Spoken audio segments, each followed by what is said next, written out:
So if you're watching this video, it means you either already have or you are considering getting a red light therapy device. So in this video, I'm going to give you 5 key tips that you can use in order to maximize your results with red light therapy. Now, some of these may seem a little bit obvious, but I'm going to highly suggest that you watch this video till the end, because points number 3 and 5 are probably ones that you haven't thought of yet.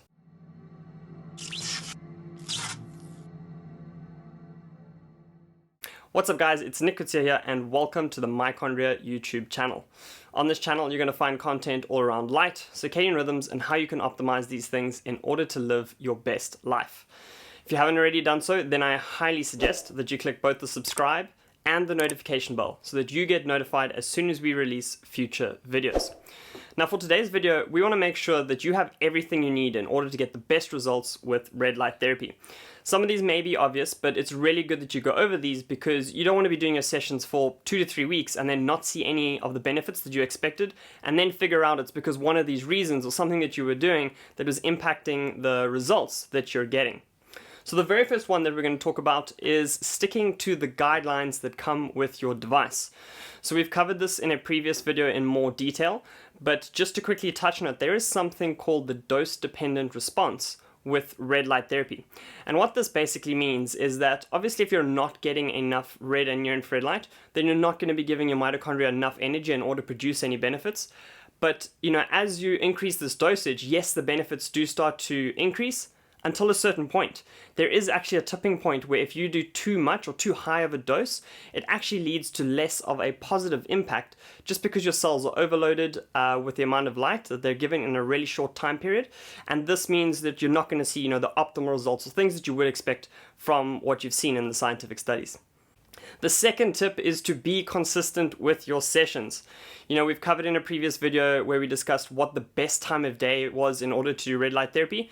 And what we actually found or discussed in that video is that it's less important about the time and more important that it's something that suits you. So if you find it easier, to do your sessions in the morning or in the evening, whenever best suits you, that is what always leads to the best results with our customers because they are the most consistent.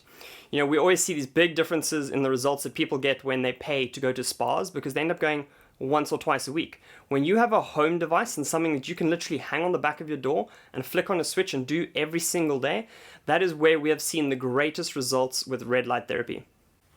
The third tip, and this is a bit of a crazy one, is to stop taking cold showers at least around the times when you're doing your red light therapy sessions. Obviously, a lot of people who are interested in red light therapy are interested in their mitochondrial health, and another really good habit to have is to expose your body to cold, because that also is really good for your mitochondria. Now, the key difference is where red light therapy essentially provides more energy for your mitochondria, a big benefit that you get from cold exposure is that you actually make more mitochondria. Now, the problem is when you try and combine these two modalities and do them at the same time, you don't get as much of an energy upregulation within your mitochondria because they're cooled down and they're not actually as metabolically active. So there has been research that shows that when red light therapy is done immediately after cold exposure, you don't get the same benefits. So a good idea is just to make sure that you separate these two modalities where there's enough time for your tissues to heat up again before you do your red light therapy session. The fourth tip, and this is a really easy one, is to make sure that you don't have anything on your skin that is going to interfere with the way that the light interacts with your tissues. So obvious ones are things like oils, makeup, and things like sunscreen. These are all going to have an effect on the amount of light that gets through to your mitochondria. So before doing any session, make sure that you haven't applied anything. So either apply it, after the session, or make sure that you use a really good cleanser or something to remove all makeup or oils, whatever it is, on your skin before doing your red light therapy session. The fifth and final point, which is probably one of the most important, is to make sure that you use a red light therapy device that isn't causing you any negative harm. So there's 2 key points that you want to look out for here, because some of the cheaper red light therapy devices, essentially what happens is, yes, you're getting the benefit of red and near infrared light, but there's 2 specific factors which could be causing some harm. The very first one is flicker. Now, LED lights are known to flicker on and off at a really high rate, and this isn't always perceivable by your eyes. Unfortunately, there is research that shows that a flickering LED light can have negative effects on your brain and cause things like eye strain or headaches.